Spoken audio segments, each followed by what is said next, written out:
All right, so we're just kind of picking up where we left off last time when you and Ethan were on. I'm not going to give a whole lot of intros. We know who you are. You know who I am. But the first thing when we were just talking about it before we got on, and it was going really well, and I was like, man, I want to get this on video, and because it's really good stuff. We were talking about the A-10, and we were talking about how the reasons why it's going away, and the ulterior motives behind it. Maybe it's money. Maybe it's they don't want a single mission rolled attack aircraft, which I don't think it's only single mission. I think there's a lot of smart guys out there that figured out a way to integrate it into like more like air interdiction type stuff. Anyway, I want you to go back and kind of recap about talk about Germany, talk about how it wasn't about the weapons that the Germans had, but like the brains between the ears, and as far as when they were invading France, obviously didn't work out when they were with us. And then talk about this. Sometimes the superior weapon will prevail, but not always. So please go ahead. Yeah. In fact, here's where I guess my contribution to the collective effort is my deep knowledge in military history and also analyzing. That's the key thing. No, we started with throughout military history. There's been this tension between the technology, that is, the secret weapon, the super weapon, and the concepts. And Patton said it's not weapons that wins wars, it's men. And I think he's getting to the heart of that. And so, on the one hand, for example, ancient warfare, the bronze sword very quickly surpassed the copper sword, and then the iron sword surpassed the bronze. So sometimes it is the technology. I mean, there's no denying that aircraft carriers revolutionized naval warfare. There's no denying that. But then, and the classic example of the opposite is that, as I was saying before we hit record, in 1940, when Germany invaded France, if it was the toys, if it was the technology, well, France had more tanks than Germany. Many of France's tanks were better than anything the Germans had. In the air, the British Air Force joined with the French Air Force, and they had more airplanes. You could argue about the Me-109 versus the Spitfire, but I've had that argument all day with people. Nobody, they're basically the same. So It wasn't the technology that led to the dramatic results that the Germans achieved. What made the Germans succeed so well was, of course, Blitzkrieg. But Blitzkrieg was not based on the technology; it was based on the concept. Like I said, what happened between the ears and their concept of Blitzkrieg, massing the tanks. The British and the French were penny packeting out the tanks just like they were the airplanes. Mm-hmm. And so you got all these small little, I think all the way down to at least the battalion level, had their own tanks to help support their infantry. But the Germans massed those tanks into fast-moving, hard-hitting, armored spearheads, and they were talking directly with the aircraft overhead. And nobody has to tell a TACP how much that contributes to the fight. Right. So that's probably the best example that it's our ops concept, our operational concept of. And again, I'll say it again. I've said it before. The Germans may have invented Blitzkrieg, but the British and the Americans perfected it, and that right there is how once we came ashore at Normandy. Nobody expected the war would be over in less than a year. We had some setbacks, particularly the Battle of the Bulge, but again, that wasn't because Germany came up with a super weapon. Right. It's because for one moment in time, our intelligence, which had been so fantastic prior to that, just somehow missed the ball. Maybe they were busy preparing for Christmas. I don't know, but probably one of the classic in intelligence failures. But again, that's in the mind. That's how you use your brain to beat your enemy or to let your enemy beat you. Hey, Ethan, how you doing? Gentlemen, good to see everybody. Apologize for my tardiness. That's a Q1 on the JTAC eval. Yep. No, we were just talking about. Well, first, obviously, we were talking about how we're going to start off in the A10, but then we were talking about how it's not the weapon itself always; it's the people that are inside those weapons or using those weapons. And Steve was giving us a real good breakdown of France had the superior weapon systems, but they didn't have the brains or the people to kind of beat the Germans. But then how we as Americans and the UK were able to kind of perfect the blitzkrieg that the Germans, I guess, invented. But they, like Steve was saying, when we hit Normandy, nobody had any expectation that it was going to end that soon. We just kind of it was our way of kind of taking what they had done and like Steve was saying, like perfected it. Well, hang on, Steve, go ahead. I didn't mean to cut you off. You were kind of in the middle of something. No. So and even please jump in as you want to, man.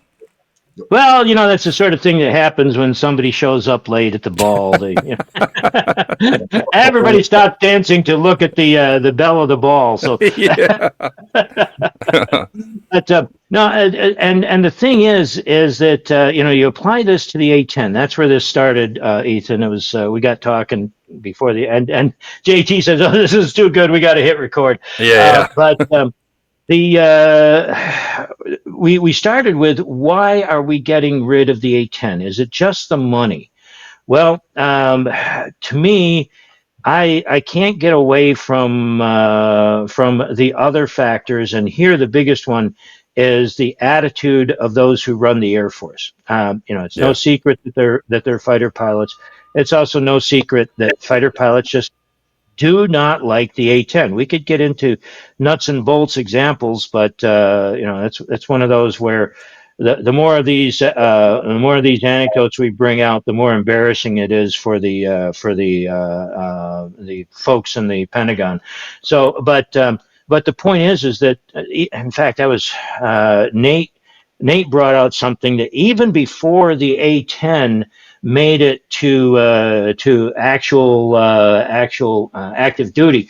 It was still being tested, and the bugs worked out. And even then, the Air Force was trying to kill it. Yeah. So this has been a constant battle, and I can't help but think it's first of all, let's address two of the main things that the PR people put out. It's old. Excuse me. You know what I flew, right? Right. I was going to say, wait a minute. We know an older one. Yeah, for those who don't know, I flew B-52s, and by the time I ended up moving on to other things, I was looking in the books as we got ready for the flight and saying, "Good grief, I'm the only one older than this airplane on this crew." But the point is, if only the rest yeah, of and it avionics and engine upgrades on a 5-year cycle like the B-52 does, then we Right. I'd live. yeah, and the thing is that how expensive? That's the other thing they say. It's expensive to maintain and to operate compared to let's see, how expensive. Here's another one. The C-130. That Yeah. is the oldest still in production aircraft in anybody's military on the globe, Right. and so it's probably been expensive keeping the C-130 updated and survivable on the modern battlefield. It's just there's something about all of these official explanations that just doesn't ring true. So Yeah, I concur. that I mean, it's if you have something that works, I don't understand trying to replace it with something that doesn't even do what that particular thing does, and then not have a replacement in the backside. Like why? What's this? What is this? Why are they so intent on getting rid of the A10? Like I don't understand. Is it money? Is it's not sexy enough? Is it what's the impetus behind it that's making these guys so adamant about getting rid of it? That's what I don't get. I mean, yeah. Ethan, do you have any inputs on that? Like, what do you think? What do you think's pushing it? Yeah, let me first off, like for our listeners and Steve, I know the title I'm about to share is going to ring true. It's one of Nate's and my favorite books. He relied on it heavily for his dissertation. Everybody that listens to this episode needs to go get the book Boyd by Robert Coram. It's about yeah. John Boyd. I mean, one of the most amazing books I've ever read. It is we all generally know the history of the A-10. They built a gun to defeat Russian armor and nothing could fly with it. So then the AX competition was put on and the A-10 won the competition. Well, it's so much more comprehensive than that. Our fourth generation, the Dagger-looking fighter jets, the 16, the 15, the 18 and whatnot, those are all credited to John Boyd's energy maneuverability theory, which fundamentally changed aerial combat. What people are not aware of is that same scientific principle was used to create the A-10 by one of his acolytes, Pierre Sprey. And the book covers that in detail. So what makes the A-10 so unique, and of course, none of us, in particular, JD, you and I come from the GWAT generation. You and I you would not have started and created and maintained this podcast, and I would not be appearing on it were it not for A-10s, right? We literally not be alive. And so I think, we're asking, what's the deal with the hatred for the A-10?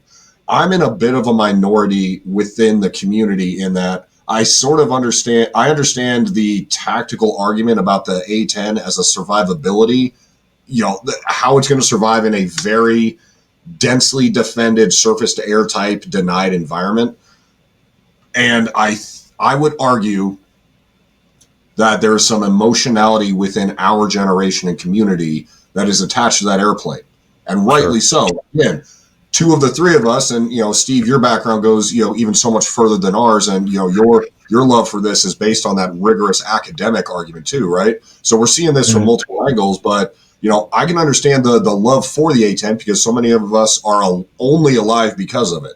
Well, I think to a certain degree that clouds the judgments of some people in that, as Steve, I know you've already said here, and we've talked about it many times, the community of fires experts is not necessarily concerned about literally losing the A-10, but when the A-10 goes, the Air Force is going to forget how important close air support is. Now, that's it right there. A layer to that's right. Yeah. A layer to that. Now, close air support only works when we have air supremacy. In Afghanistan and Iraq, we did not have air supremacy. We had air dominance across the spectrum of the battlefield. We were not fundamentally challenged in the air, even in Iraq, which, at the time, 2003, I believe they had the fifth largest army in the world, and it was the fifth or sixth most densely guarded chunk of airspace on Earth. But what happened before the casserole began? We threw literally the entire Air Force at the air train to create the gaps in the line where close air support could roll through and support the SF teams going out forward, the other special units who were out doing things forward. CAS was an iterative phase, but when we get rid of the A-10 and then we start looking at that future fight, the Air Force is never going to forget about air superiority and air dominance. And I think there's also a conversation we have to figure out space superiority when we go into that fight. But because of these things that the Air Force is never going to forget air superiority mission, the suppression of enemy air defenses mission, we got rid of the A-10, so we don't really do CAS, but we've got air superiority, boys. Don't worry about it. So that's the push, right? I think that's part of the issue is senior Air Force leaders are going to never forget that they're fighter pilots for the most part, so they're never going to forget the air superiority mission. Part of the issue is we never had a CAS pilot take over as Chief of Staff of the Air Force. True. That's part of my argument. And, there's been some great fighter pilots who have chaired that seat, right? Dave Goldfein, I talk with him on a semi-regular basis. He had his heart in the right place, and I know, he was concerned about, well, I don't want to speak for him, but, guys like that are rare when we talk about why this mission matters so much. Yeah. But it's a different kind of war we're going to fight the next time we go there. So, we would be doing ourselves a disservice if we did not recognize there's some legitimacy to getting rid of the A-10 argument, but that doesn't change our position that, man, we lose the A-10, we lose the pilots who are that bastion of ground support expertise. And when we talk about where TACP fits in all this, even with our constricting numbers, we are the ones who have to hold on to that bastion of expertise, because guess what's going to happen when that next war kicks off? The Air Force is going to turn and, in my language, oh shit, we need a CAS roll. Yeah, Yeah. just like during the '90s when I've said this before, and like when I first came in, they were drawing down, and they were like they were going away from CAS, and they were talking about getting rid of the A-10 then, and then all of a sudden GWOT kicked off, and for 20 years we needed us, and they were quickly trying to make JTACs, and you just can't do that. Yeah. Look, Yeah. I'm not one of those guys that's like, to your point, Ethan. Yes, I think the A-10's a great aircraft, and I think it has a lot of great capabilities, but I don't necessarily have any loyalty to it. I just don't want someone to get rid of it. Kind of to your point also, don't get rid of it and don't without a replacement. Like, yeah, those AFSOC aircraft that they're putting out, yeah, they're good in a close fight, or maybe they have served some sort of replacement, but it's not the same. It's not the same kind of guy, like you were saying. That's not the same kind of pilots, not the same kind of mentality. I mean, I think they're going to do their best. They'll probably kick a lot of ass, but there's give me something, and maybe that now that they're going to plus up the numbers with some F-15Es, maybe those guys will take over that role. Maybe the guys who flew the A-10s will go into that. I don't know. I just wish there was some sort of a roadmap to illustrate how they're going to fill that gap. Without, because like you're saying, that it's just going to be a gap now. They're not really focused on that.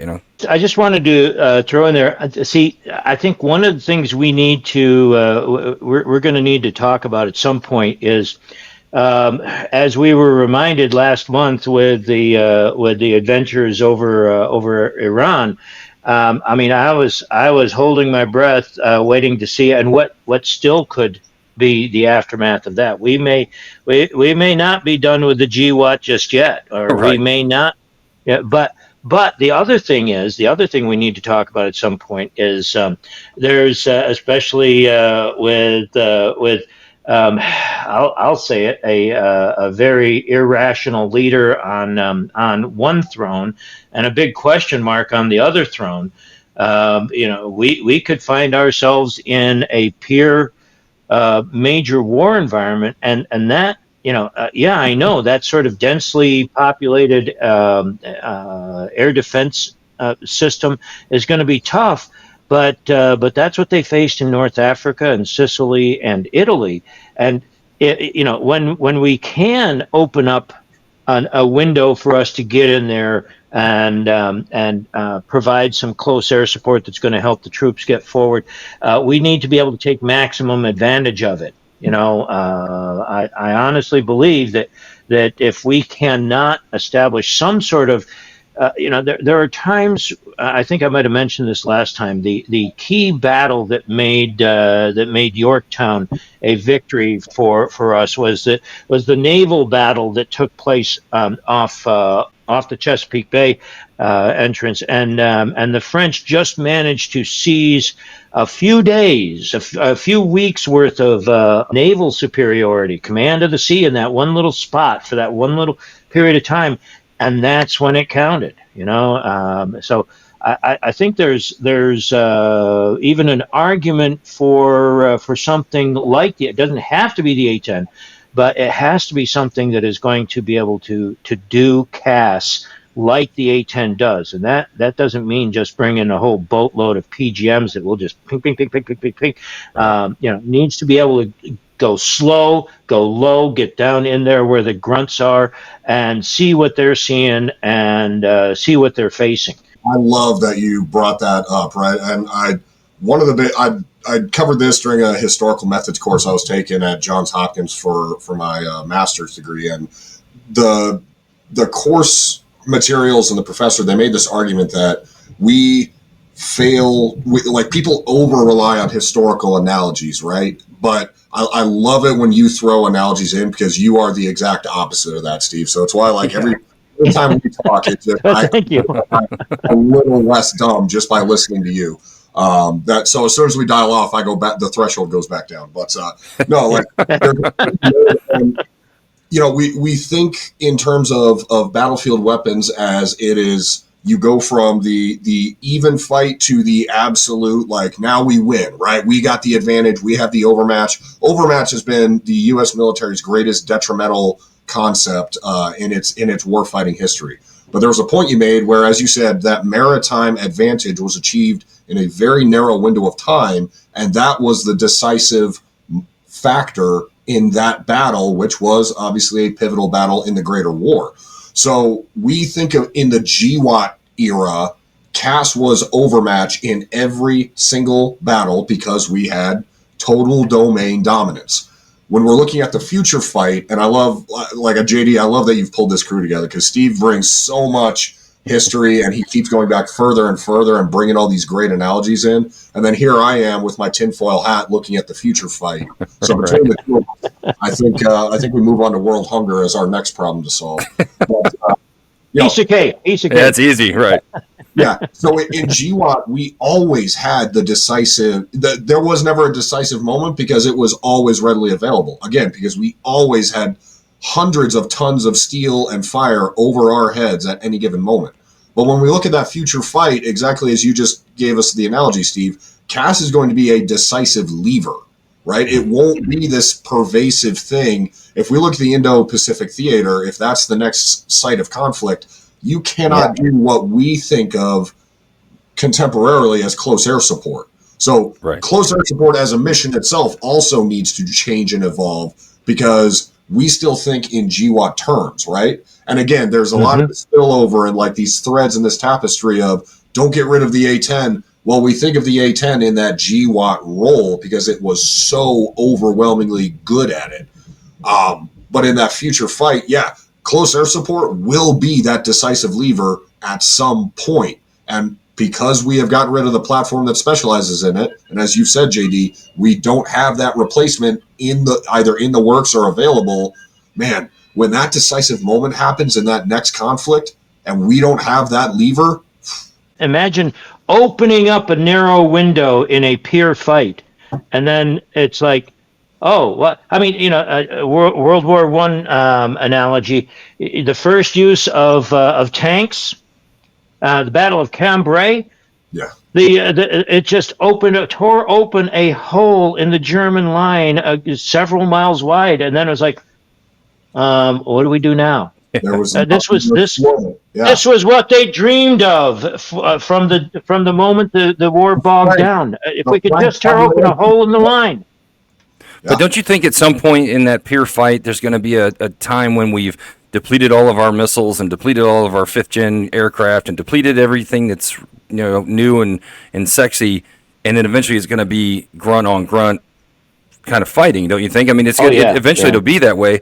Then we won't have. I mean, maybe we'll have the F-15E, but we won't have those A-10s to kind of give us that advantage.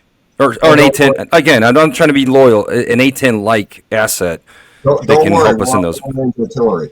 The Army's got it. Yeah, right. You said. I think I stepped on you. You were saying, "Oh, don't worry, we'll have artillery," which we will, but And we've been force fed this for decades, and so I know that you guys are going to immediately. But I'll tell you what, I've been studying warfare from prehistoric times right up to the present. It always eventually comes down to grunt on grunt. Right. And if we try to deny that, then we're going to sound like some of our predecessors in the earlier decades of the Air Corps, saying that air power can win all by itself. No, nobody, space power, naval power, nobody is going to prevent it, win it, so that we don't have to have the grunt on grunt fight. We're going to have it. It's just that's the nature of warfare. Right.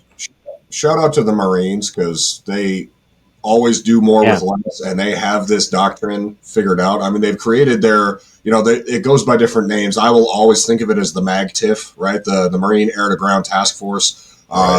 Amphibious landing, they bring their own jump jets and the helicopters, and they create their breach, and they have their own, right? So my concern, because we've, in our internal discussions, we've also theorized a few things like, okay, well, what if maybe the Marines took on the A-10?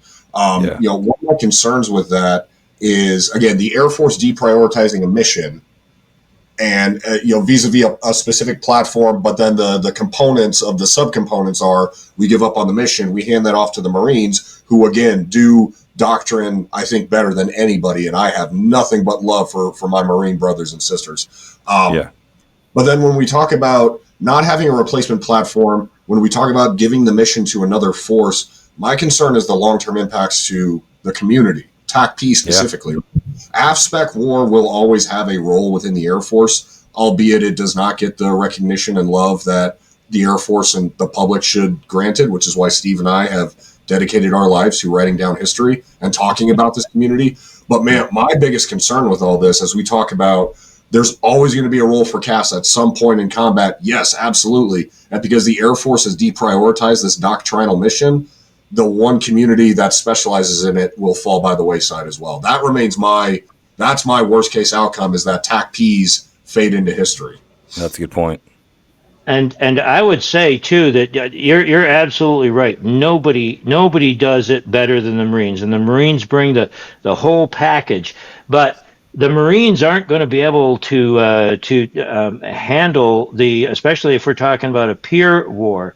The Army is going to be the one that brings in the numbers, and I think I could more readily see the Marines employing an A-10 like aircraft seamlessly into the ground fight. The Army, they're so big and they're so bureaucratized, and yet because of the nature of military units, they demand such unit loyalty that Carl Spaatz, one of our great grandfathers in the Air Force, said that his battles back in those decades, that every Army general will tell you that it takes decades, a lifetime, to study ground warfare to be able to lead effectively ground forces. The Navy will tell you, the admirals will tell you that it takes decades of learning naval warfare to be able to lead a naval force to victory. And yet they'll both say that anybody can lead an air force. Yeah, right. I'm sorry, and even with the Marines, think of CAS as sort of like the bottom of an inverted pyramid. That is where air power comes down to the ground in a very specific place with a very specific role. But above it is all of the support aircraft, not only the electronic aircraft that are going to help open up that window, but the logistical aircraft, the tankers. There's just you need a soup to nuts Air Force to be able to provide all the things that are needed, not just to maintain and support that A-10 or A-10 like aircraft, but to help set the conditions. I mean, we stopped talking about air sorties and started talking about air packages decades ago. That was even before the GWAT. And it's going to be the same way. So if we're trying to, we've seen this in so many other ways. Well, you just tack on this specialized thing at the last minute, and it'll fit in with everything else and work seamlessly. That doesn't work in a lot of areas, ground, sea, and in the air. So, I think that's another factor we need to keep in mind as well. Yeah, I don't think there's a whole lot of venues that are training on air-to-air caps and then air interdiction, IADS takedowns, and CAS at the same time, like maybe a JFE that comes in.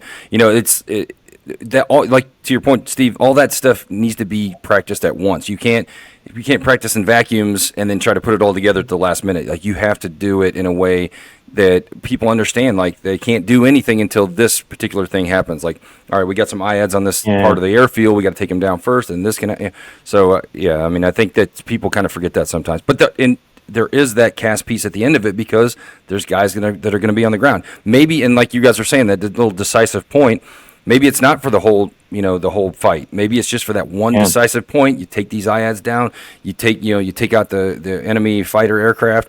Then you let these ground guys come in. You support them a little bit, and then boom, we're out of there, or whatever. But I think there's a piece of that people are missing. I think the CAS piece is, sometimes people forget about it. That's going to be necessary at times. Yeah, and Ethan, I like the way you keep bringing the Indo-Pacific theater into this, because that is a specific geographical region with its own, like you said, the tyranny of space. And here it's like, again, the Battle of the Virginia Capes, and that we talked about earlier, where the French just all they needed was a little bit of space for a little bit of time, And that's going to be, I think, one of the key ideas or the key concepts in any Indo-European, because we're not going to be able to establish not all the different kinds of superiority we're going to need in one spot to do one particular campaign. We're across the entire theater. We're going to need to make sure we can do it in one spot for one period of time, and then knit those different pieces together into a larger campaign and hopefully a larger strategy. Right. Well, I love that you bring that up, Steve. I've been chewing on this for years and years. I have a whole theory of warfare, right? And I'm sure it's going to win us the next war if people would just listen to me. They've just listened. Yeah, that's right. But no, it's in GWAT, as you mentioned, Steve, and we all, students of warfare, we obsess over that tyranny of distance. And North Africa in World War II, that was a tremendous example of the tyranny of distance and how we had to overcome it. Right, logistics wins wars. It's going back to our buddy Scott Kelly. He had that great analogy that the U.S. has always benefited from being the away team in every war it's fought, right? So we've sort of mastered the logistics thing. But when I talk about this theory of warfare and the example you just gave, Steve, in GWAT, we had a FOB 30 minutes from, especially at the peak era, or at any point in the war, nobody was really more than an hour away from prolific logistical support. The golden hour principle was, established in 2009, the ability to get a wounded soldier of whatever nationality to a operative facility for advanced medical intervention, right? We became so inculcated into our method and strategy of warfighting that, even if we get stitched up, we can get those guys to a roll too within an hour and save those lives. Man, that will not be the case. Indo-Pacific, pick a theater of war where we might go, we will not have that, right? So as we're talking, and as Steve, kind of gave his example a minute ago, our grand strategy has to evolve. CAS, a part of that, where we have to be able to scale packages to go and do things. There will not be some big sweeping campaign like what we saw in World War II of this, Spruance and Nimitz and these guys leading these massive fleets and this Mahanian doctrine of the battleships looking inside, the outcome of the kit. That will not be the case. So we have to, the American military has to start figuring out, again, I got to shout out the Marines because they have this figured out. They have to be able to take a package of some sort, scale it to the mission, and let those commanders go and fight their battles. It will not be this big linear fight. And scale the objectives from that particular mini campaign, because if we're going to think that we can send in the dirty dozen and they're going to decapitate the enemy and we win the war, that's just pipe dream stuff. Inglorious Bastards comes to mind. One thing about the Marines that you brought up, if we do give the A-10, say I don't know if that'll ever happen, but say it does go that route, Marines support Marines first and foremost. So if I'm out there, trying to support my Army unit, and a Marine Corps A-10 has, if they're going to make a decision to go to a Marine Corps unit to support them or me, granted, the ground commander can kind of make that decision. But like I said, the Marines, that unit will be a package, and it'll go over here. We might not be there. So even if the A-10 kept going and we gave it to the Marines, there's no guarantee that we'd even use it anymore, or as much as we had in the past. That's a good point, because I think that this is time where we need to also stand shoulder to shoulder with our Army buddies. Don't leave them in the lurch. We're not going to leave them in the lurch on the battlefield. We're not going to leave them in the lurch in the battles in the hallways of the Pentagon, because we support them, and we need to support them everywhere. If the A-10s and I think Nate is really onto something here. The A-10 forced the Air Force to accept close air support as a major mission. Mm-hmm. We had deluded ourselves for a while, thinking that meant that the Air Force leadership would never forget how to spell CAS, but we can see that already beginning to creep in, and so if the A-10s go to the Marines, so will the CAS-mindedness in Right. the Air Force, and the Army is going to be the one left in the lurch. Yeah. Marines, God love them, but they've been left in the lurch so many times that Right. they're, you can't blame them. You can't No, blame them. not at all. They got to look out for themselves because nobody else really is. I mean, frankly. That's right. Yeah. All you have to look at is at the gear they're carrying to see how often we talk about being the red-headed stepchildren. The Marines have been there for over 100 years. Yeah. Which speaks, kind of like we were all talking about. We have a lot of love for those guys because they are neglected and they don't get the funding that other people get, and they still go out and kick all that ass. I mean, it's just really amazing to see. I mean, they just like that and that's to tie it all back together. It's kind of the mentality of those Marines. I mean, that's how their mindset is directed towards that action. Whereas, kind of like an A-10 pilot, you can't replicate that. It's hard to replicate. I'm not saying you can't. It's hard to replicate that kind of guy to put him in. He could try to do that in an F-15 or an F-16 or whatever. But I mean, it's just the man, that kind of mentality that drives that success. Yeah, well, I think a supplemental component to that, and I'm kind of waiting in our conversation here to where we can drive to maybe our next big talking point. Sure. Future of TACP and what role are we going to play in the joint force, right? It's my argument, my as I'm thinking about this new, this grand strategy of warfare and scalable doctrine and all these things. If the Marines have, again, I can't say enough good things about the Marines and how much love and respect I have for that branch of service, but they are going to be a consolidated component, and they will, serve as in their history, they have always been the hammer that cracks the most difficult nuts. And then the Army comes in as a follow-on as the occupying force, right? That's just how we've always built our joint force concepts. So with them and, taking the A-10s, or they keep their F-18s or whatever it is, they're going to be moving from point to point to point, cracking nuts. But we're still going to have that casserole that follows on after it, albeit it's going to change. So with CAS having a different mission in the future, no less important as that decisive lever to change outcomes, my theory is that TACP really needs to start leaning into more diverse skill sets as opposed to retaining that GWAT, I call in the 9 line and do the close air fight. Our community has to evolve as well. I think a lot of that, as we've seen in Ukraine, what was the conflict between Azerbaijan and Armenia back in Nagorno-Karabakh, right? What was it kind of the summarizing tool of warfare that we saw emerge in these last 5 years is the drone application, right? I think there's a huge opportunity for our Black Hat community to become the preeminent drone warfighting experts, sort of as a supplement to what the A-10 provides, that specialization and expertise. But if we can't rely on a platform that's dedicated to it, I think there's an argument to be made that maybe we have to recreate CAS ourselves for that future fight. And I don't know that squadron commanders are really thinking about that, which is a concern I have and an argument I'm trying to make on a recurrent basis to ASOS and AGAL commanders whenever I have the opportunity. So go ahead and chew on that, fellas.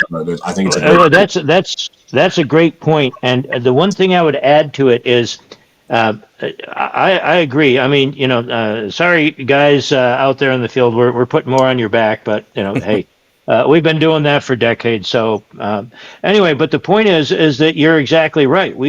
But the one thing we need to do is we bring all these, think of it as we're adding more arrows to our quiver. Sure. But they need to be able to work together seamlessly so that when we start pulling those arrows out, we may be sending off a fleet of drones, but those drones, whatever we're going to accomplish with them, and our last time we talked about flexibility, we need to be able to be flexible with what we expect those drones to do and what we're trying to. But they also need to be folded in seamlessly with the CAS that they're helping to make happen, and of course always with the ground commander's intent in mind. So all of that needs to be. We need to figure out Our minds need to be nimble enough to be able to fold all those additional pieces and not leave any gaps or any stutters, or Well, it all needs to come together at once. yeah, Steve, my friend, we already have the answer to what you and I are sort of trying to put together, and I'll throw this out at a group of TACPs, and I kind of get the 1,000-yard stare when I ask the question, and then they all feel really silly when I answer it. So the question is, what did TACPs provide during the post 9/11 wars? And of course, I get the hands up. It's like, we did CAS. No, you did not. Yeah. And they'll stare at me. It's like, what are you talking about? We provided command and control. CAS Yep. feature of command and control. So that, it was a few moments ago in the conversation. I meant to jump in, but I'll summarize it now. The most important thing that the Department of Defense learned from the post 9/11 wars was it was not the golden hour. It was not close air support. It was not multi-domain dominance. The most important thing that the Department of Defense learned in the post 9/11 wars is how to truly fight as a joint force. We have never fought as a wholly comprehensive joint force until the post 9/11 wars. You go back to the Gulf War, the Air Force ran the air train, and we had TACPs doing great stuff there. But then the Army came in and did its thing. The Marines went over here and did their stuff. The Navy was present, obviously, but everybody kind of had their niche role. You go back to Vietnam, man, that was the helicopter war. The Marines took this section. The Army was over there. The Air Force is flying from its own thing. The further we go back in war, the more segregated each branch of service was. But man, we got to 2001 and the entire DoD came together to fight that war. If we lose that institutional and now endemic capability, we are going to get our asses whooped in the next fight.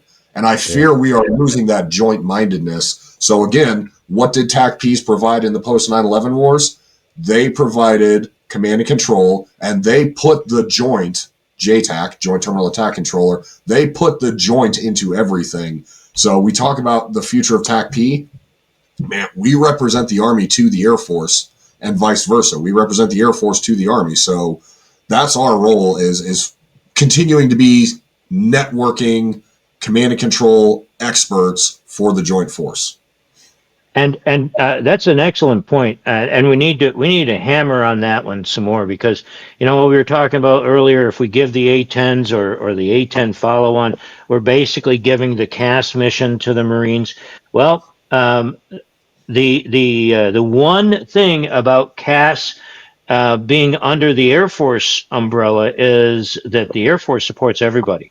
We weren't just supporting the Army. We weren't just supporting the Marines. We were supporting all the different special forces and all the different services and Countries. So, countries. That's right. Our allies. And we need to keep that as well. We need to be not only the command and control for the ground fight. We need to be the command and control for all the different American services and all of our allies. So.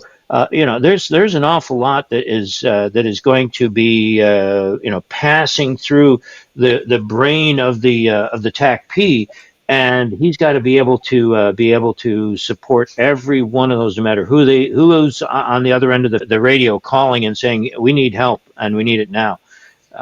Well, that's a good point. I mean, you were saying put more stuff on the back of the TACP, but maybe it doesn't have to be on his back. Maybe he just has to be out there, and that's another asset that they send to him. Like, hey, give me a bunch of drones, and because in addition to C2, airspace deconfliction, airspace control. I mean, that's what we do. So having a bunch of, I don't know, I wouldn't say 50, but maybe 10 or 15 drones. You could have them, identify different targets. I mean, you could prosecute 10 or 15 different targets at once if you wanted to. I mean, it might even be.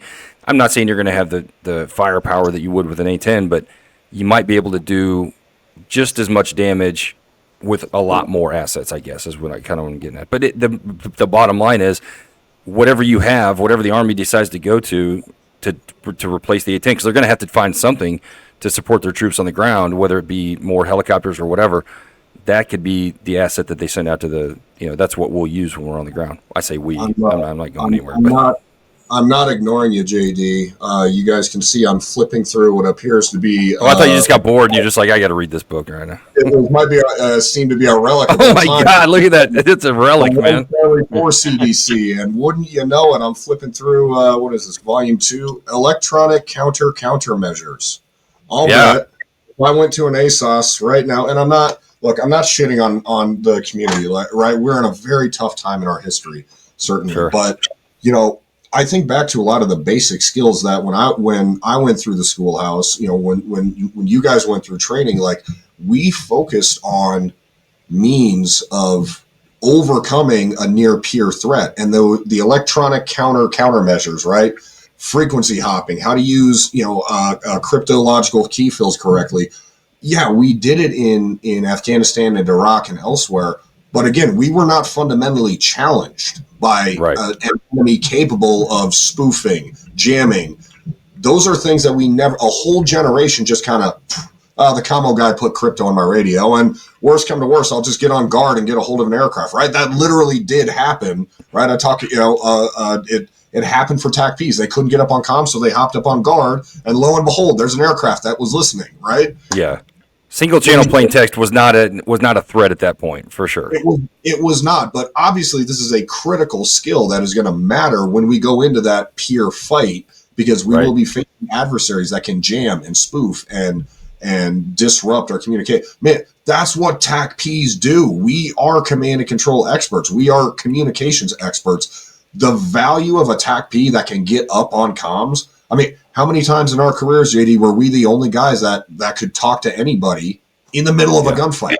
That's the value that our community provides. And then the steel coming off a rail after that is the result of what we provide to the joint force. So, I love the gimmicks and the stand-up comic. Like, I have a prop for my joke here, but man, it matters. It really matters. And it's not always about jamming either or frequency hop, but it's also about the signature that you give off. Because I mean, when you're fighting a peer, they have the capability to find you if you're too loud on your radio. And I don't mean loud volume; I mean loud like broadcast signal strength and that RF energy and that kind of thing.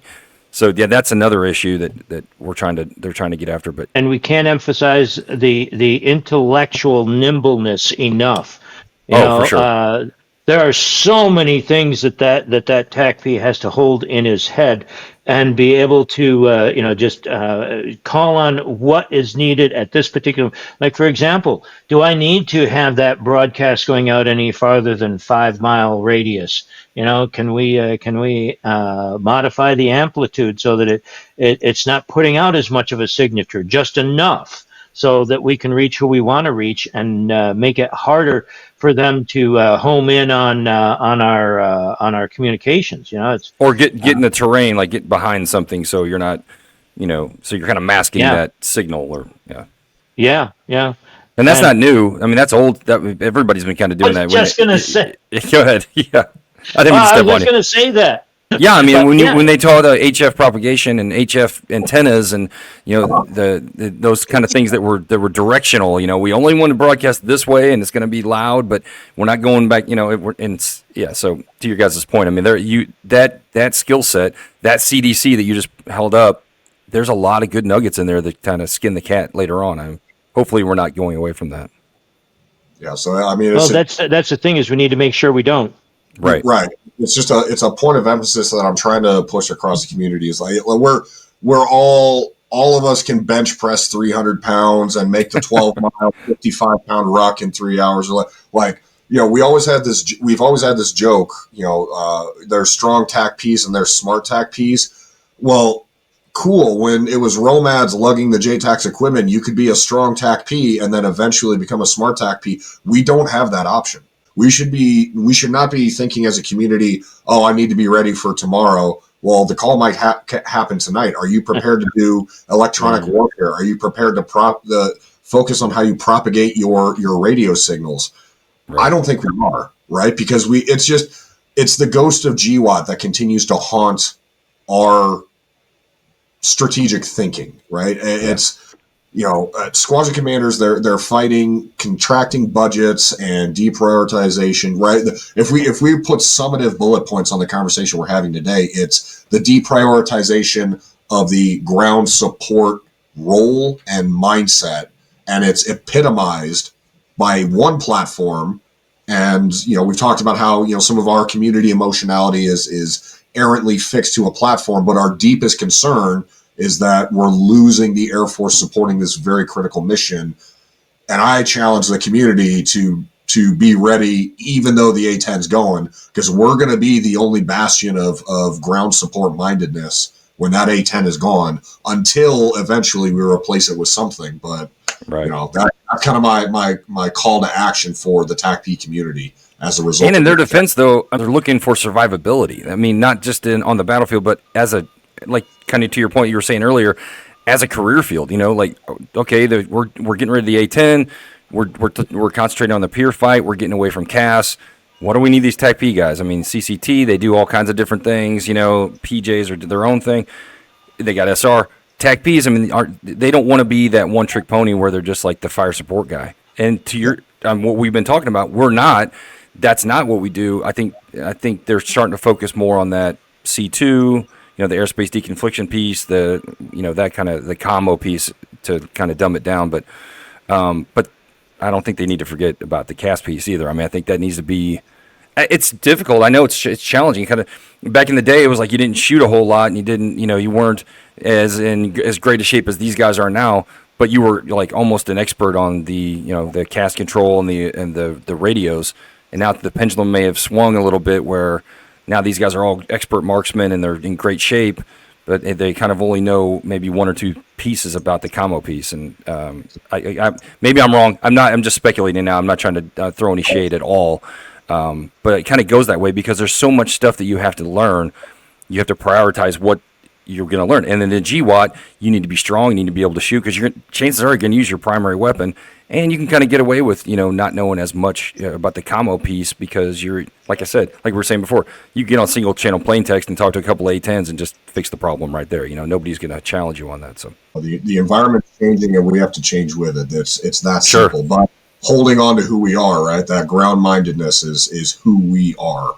Right. And the Air Force getting rid of that or harming it, that's how we set ourselves up to fail. I hope that somebody was watching our last episode because what Ethan was saying about the was it a battalion commander pointed to you and your JTAC partner and saying that's the most dangerous thing because they're the command and control and they're the ones that are folding our efforts into the larger effort. I hope somebody was listening to that and taking notes because we can't forget the ground piece, but we also simultaneously have to step up to this much more diverse, much more challenging command and control environment that has been taking shape for good several decades, but it's only going to get more complicated because there's more stuff, even more cosmic stuff coming over the horizon. Yeah.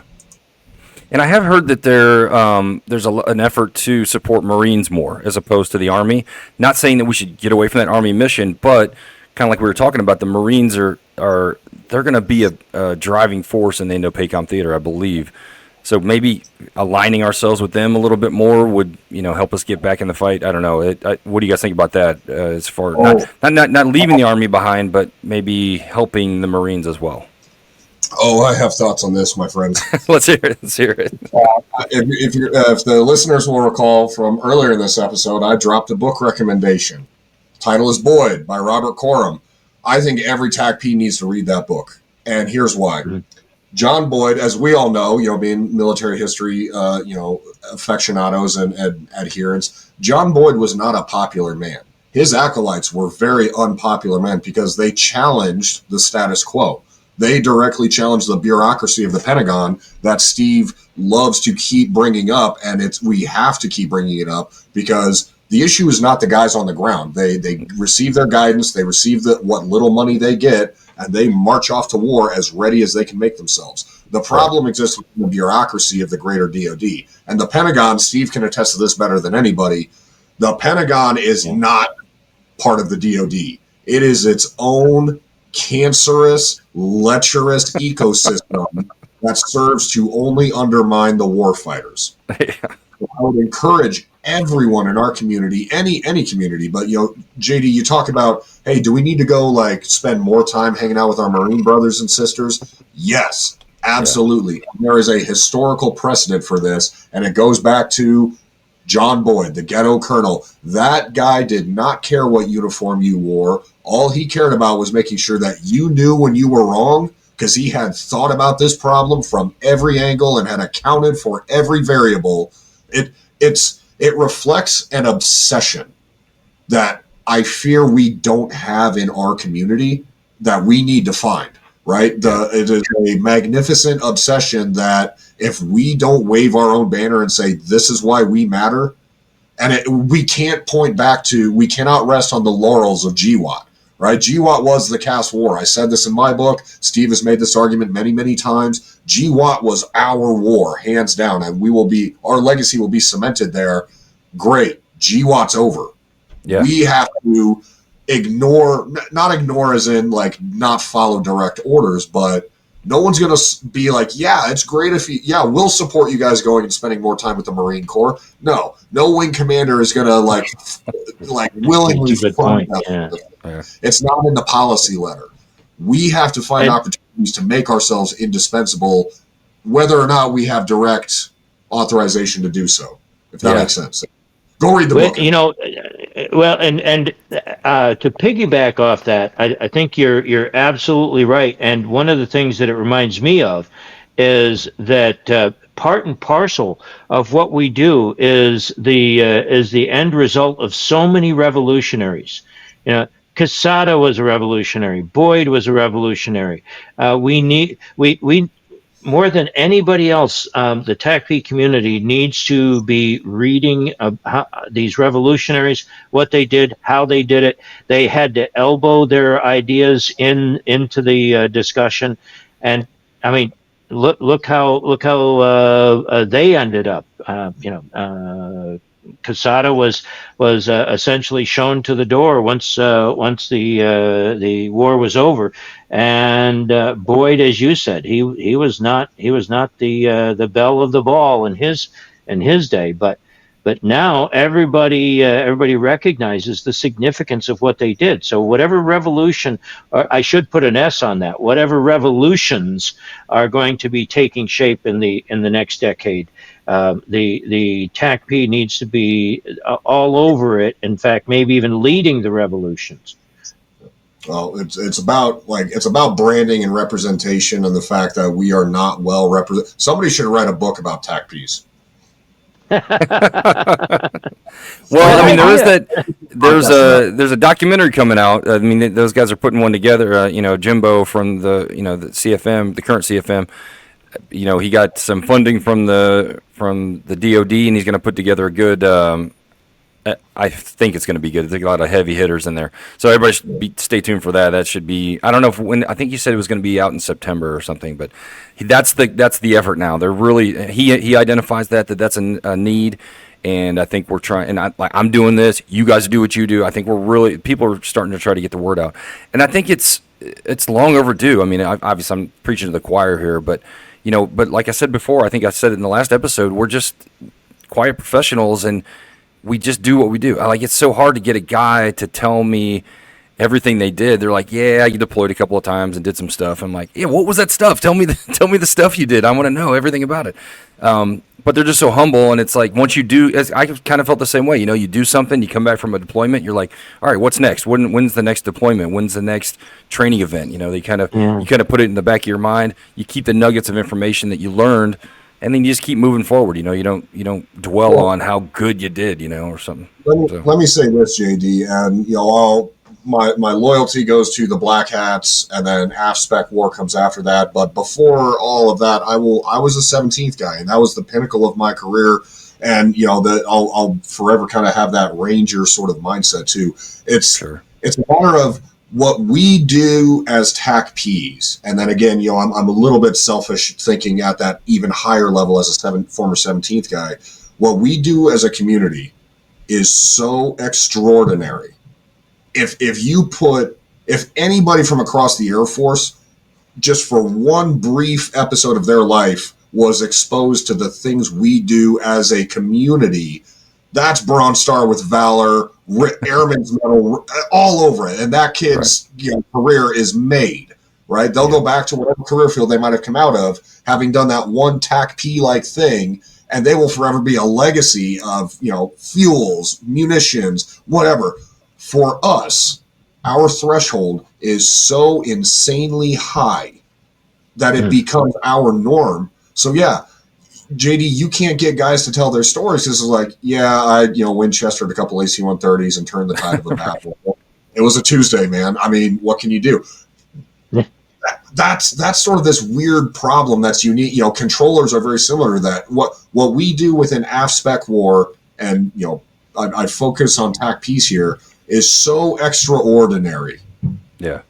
Our norm, and we just don't think anything of it. But for literally anybody else across the DoD, that would be a career-defining moment in their lives to experience what we do on a nightly basis in combat. So it's a weird ism that's unique to our community. Another thing I always think about, I keep forgetting to say more often, is that you and I, the soft thing is fresh in our minds because that's how we ended our careers. But we all started conventional, and I defy any regular person, let alone a person even in the Army, to live with a conventional 11 Bravo. I don't care if you're in a track or you're in the woods or you're walking or you're in a Humvee. That's a tough life, man. Just basic living out there is hard, let alone going to combat with these guys. I mean, you guys got like Shropshire and you got Loescher who have been with these guys and gotten to fights, and like Matt Aki and like I said, like Shrop, they got silver stars for supporting these guys, and it wasn't sexy like when we had it. They didn't have like 5 or 6 assets overhead, and they didn't have a company of Rangers that backing them up. They had guys out there in just grunts who were just doing their best, and tough guys. I mean the basic Army grunt, for whatever you want to say about them, they're tough guys. I mean, that's a tough job to do, and I think people forget about that. I just wanted to accentuate that like you said, just being a TACP, a regular run-of-the-mill TACP at a regular Army unit, that's a tough job. I mean, let alone having to control airspace and control CAS and save all those guys. I mean, it's so I just want to highlight that and make sure people knew that. Yeah, that's a thing. That's a great point, JD, because like Ethan was saying just a few minutes ago, our minds have been shaped by the GWAT. Right. And yet, how many major maneuver units were involved in that period? From right after 9/11 to the ignominious departure from Afghanistan, very, very few. So a lot of our most fresh experience and understanding is shaped by the primarily small unit operations that we were involved with GWAT. Mm-hmm. Well. That may be the case. It's going to come up with under some serious challenges as we deal with the tyranny of distance. We talk about the shock of 9/11. Our grandparents dealt with the shock of December 7th, and what did that get us into? Right. Not a small unit action. So the more we are drawn away from the Army, the more to America's peril. We need to remember how to do the conventional piece as well as all the other super challenging stuff that we do with the special forces communities. Yeah, I mean, I think both jobs, both entities are equally important, I guess is what I'm trying to say. Like, I would never trade my 17th time. I mean, that was the best time. I wouldn't trade it for anything. And I've relayed as much to you, Ethan, but you cannot. The Rangers wouldn't have done anything in Iraq if it wasn't for Third ID. I mean, those the guys came in, they wrecked shit, and then they opened the door. They facilitated, and the 19th. The 101st. All these conventional Army units that we need them to be on the battlefield. It's a joint effort, I guess, is what I'm trying to say. And us being involved in those as a TACP, as a community, is very important. I think it's if we pull, like I said, we have to evolve and we have to kind of find our niche or find our way in the next war. But we cannot forget about that other piece, because that's going to help. That's going to happen eventually, kind of like we talked about. Eventually it's going to condense down to a guy fighting another guy, and we don't want that even battlefield. That's the thing I always say. If you're going into a fight and it's an even fight, that you're doing it wrong. I mean, you want to have the advantage. It shouldn't be a fair fight. I almost call it cheating. Like, we want to have the most assets, the most firepower. We don't want to give them a chance to fight back. Well, and like we've been saying at various times, we do, and Nate dealt with this somewhat in that article that he posted. We don't get much notice when we are drawn into our wars, whether they end up being a major theater war or they end up in something, confined, like in the GWAT. We need to be ready to do both major and the smaller scale. But the other thing too is to pivot as quickly as possible. We've been talking about the flexibility. So we may, once the enemy surprises us again, and we find out what we are going to be facing, we need to. Well, the day before we were ready for anything and everything, and now that we find what we're specifically confronting now, we need to mentally, as well as physically, pivot to that particular specialty. And know immediately from top to bottom what that new focus is going to require, and bring that in as quickly as we can. That's a good point.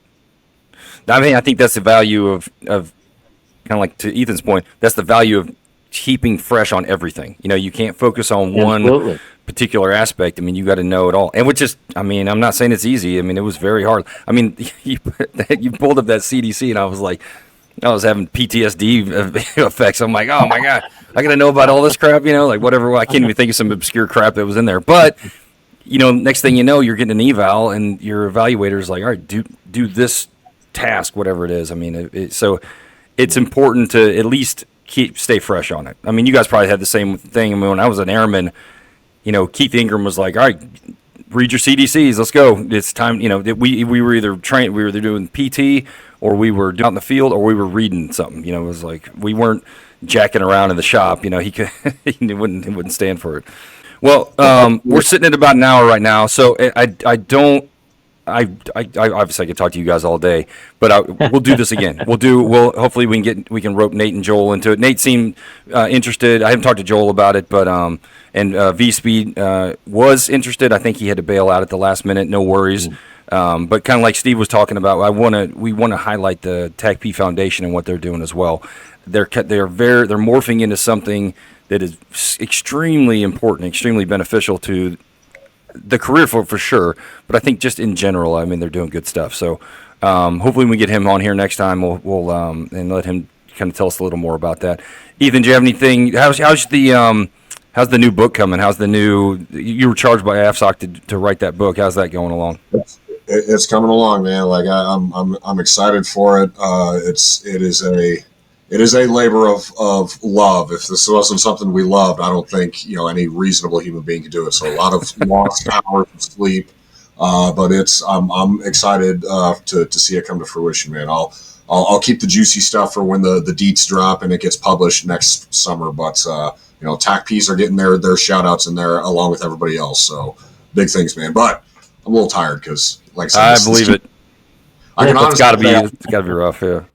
Steve, you got anything coming up? Or what's your next effort? It's still evolving. I think my main focus right now is on the stuff that we're wrestling with in this session, our last session. Also, I'm talking with people at the foundation and you guys about some heritage stuff. We've got. I don't know who stood it up, but a while ago they stood up I guess the official name is the ROMAD Heritage Committee to emphasize basically the TACP heritage.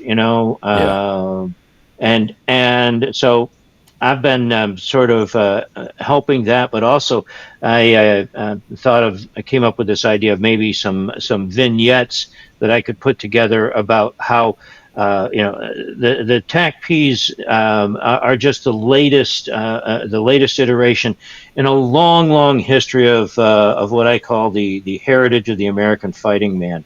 I've used it in this forum before. We've seen our generation stand back and just go, holy cow, where does America keep finding men like these? Well, we've been doing that since the colonies were first started. I mean, Right. Most special forces guys, or I shouldn't say that. Most even active duty military guys don't know that America's tradition of special forces actually began during the colonial wars. King Philip's War. Benjamin Church, captain of the Plymouth militia, started advocating. You talk about John Boyd being the skunk at the garden party. They were holding Benjamin Church at arm's length. Like, you are nuts. You want to fight the way the Indians fight? Yeah, how'd that work out? That's actually a good idea. Yeah. So there's a lot of our heritage as TACPs that we need to keep our young guys focused on, but also within this larger heritage of that we are carrying forward. We not only have our fathers and our grandfathers, we have generations upon generations going back, watching us and saying, you got to keep up standards. You got to carry on this heritage. Don't let us down. In addition to that, it kind of motivates guys. Like, I know when I read stuff like that about old guys that we're doing, like, we get out there, we got body armor, helmets, night vision, state of the art weaponry. These guys are out there with their muskets and hatchets, and they're still doing great work. So it's really motivating to kind of read that stuff. So yeah. So we were talking about it. If you like, Ethan, I know you have a already established website. I have that website that just has my social media on it. I mean, and links to this, but I'm not against putting it on there. Maybe even both. I don't know how that works. I don't want to take away from one or the other, but I firmly believe that getting that stuff out to people is beneficial. So if you need me to post it, I can. Ethan, same with you. I mean, if you want to take it, that's fine, or we both do it. Either way, we'll get it out there. So you just let us know, Steve, when you're ready to. Yep. If you like, yep. I think the foundation's website is probably a great area to do it. But heck, throw it on mine, throw it on Ethan's, and then that way you can get max exposure. So. Yeah, and there's I hope that it motivates. I mean, that's the whole point. You can probably tell I'm jumping up and down in my seat talking about this stuff. Yeah. So you can tell it motivates me. You can't help but feel like it'll motivate others. Sure. But also, there's stuff to learn from the even the distant past. It just. Yeah, I could go on and on and on, but yeah, it's also, I hope, informative as well as inspiring. Yeah, for sure. One more thing I wanted to say, something popped up on my podcast feed the other day. You guys may know Chachi, Chief Master Sergeant Tim Pachesa, has a podcast called Cape Lead. It's really good. He's got a lot of great ideas about leadership. So check that out if you're looking for a podcast to listen to. Cape Lead, CAPE. LEAD, Tim Pachesa. It's a good one, so check that out. All right, guys. I'll see you guys later. Yeah, good talking with you.